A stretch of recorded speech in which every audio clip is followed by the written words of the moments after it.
Okay, so today we're going to be talking about factoring companies. There's a little confusion about factoring companies and how freight brokers utilize factoring companies in their everyday businesses. So what we're going to do today is to kind of clear the air on how we use factoring companies when we did use a factoring company. And we're also going to give you some questions that you may want to ask the factoring company that you are interested in getting set up with.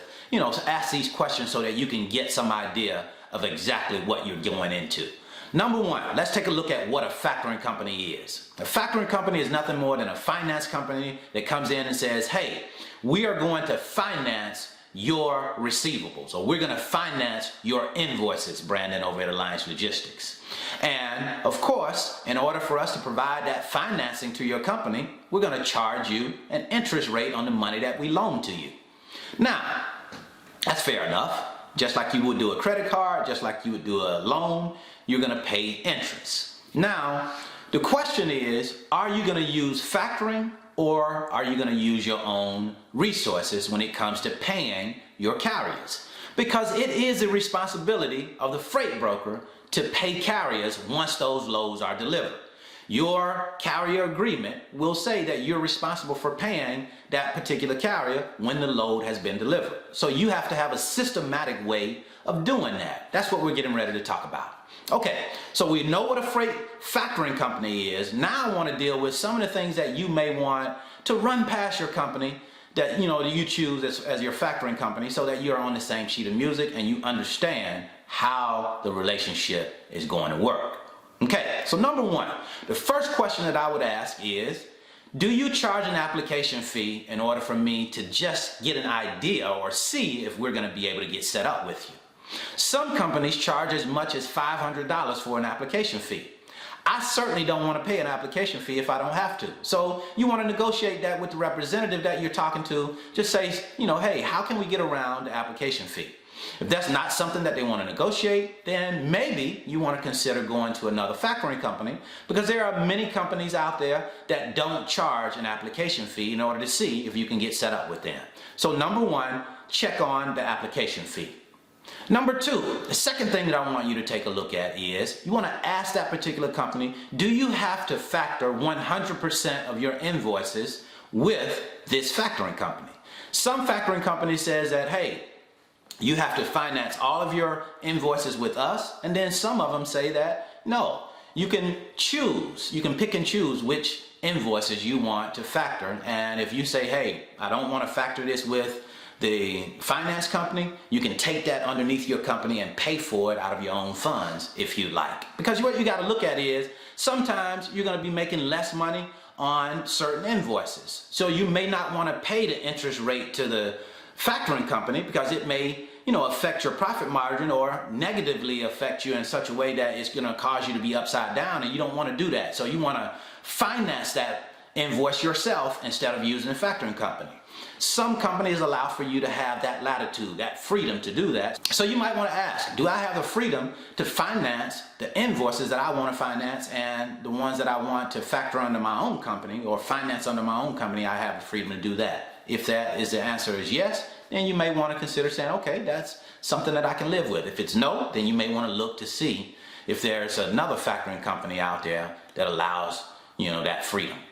Now, the third thing that I think that you probably want to take a look at is, how much are you being charged on each invoice? Of course, a factoring company has to make money if they're going to loan you money. How they do that is by charging interest and fees. So you want to look at, how much am I being charged to factor a specific invoice? How much is it going to charge you to go ahead and take care of that invoice? What are they going to charge you to do that? Factoring companies generally charge freight brokers about 5% to get started for factoring on each invoice. Now, you can get it a little bit less than that sometimes. I've seen people start out with 4 or 3%. Usually when you get the lower interest rates, that means that your volume is much higher. So, on average, I've seen most of us start out at about 5%. That's what we started out when we started with our factoring company, was 5% on each invoice. So, for example, if you are factoring a $3,000 invoice, it's going to cost you $150 to factor that invoice, 5% of $3,000. So you have to look at that when you're, taking a look at your profit margins. How is your profit margin going to be affected? Do I want to factor this particular invoice, or do I want to pay for it out of my own finances? You have to look at that based off of each situation and decide what's best for you and your company. Okay, last but not least, I think that you should take a look at is what is the length of the contract that you're going into with this particular factoring company. Some factoring companies have 1 year, some of them go as long as 2 years.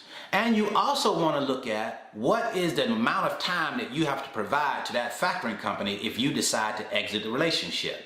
Say that the factoring company and your relationship is set to expire in January. How much time do you have to provide prior to January in order to exit in January? For example, my factoring company required 60 days in order for me to exit, on the date that our relationship was supposed to be dissolved.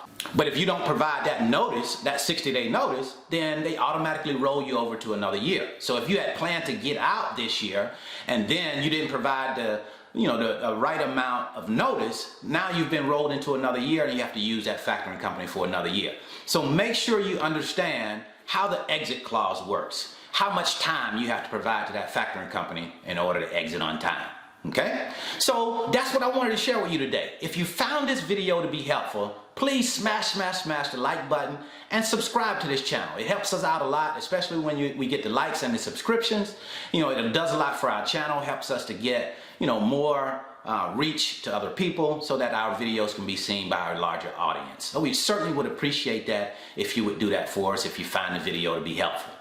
Also, if you're interested in learning more about the freight broker business, how it works, you want to see it to make sure that it's right for you, I would tell you to go to my website, www.brandonthefreightbroker.com, and sign up for my 5-video series. On that 5-video series, I'm showing you how the process of freight movement works. I am actually talking to shippers, talking to carriers, showing you all of the paperwork that goes with moving a load from point A to point B. That way you can see it and get an idea and say, hey man, I can really see myself doing that. So you can take advantage of that 5-video series there, no cost involved. Just go to www.brandonthefreightbroker.com and sign up for the 5-video series. So that's what I wanted to share with you today. Certainly hope this has been helpful. See you at the top because the bottom is much too crowded.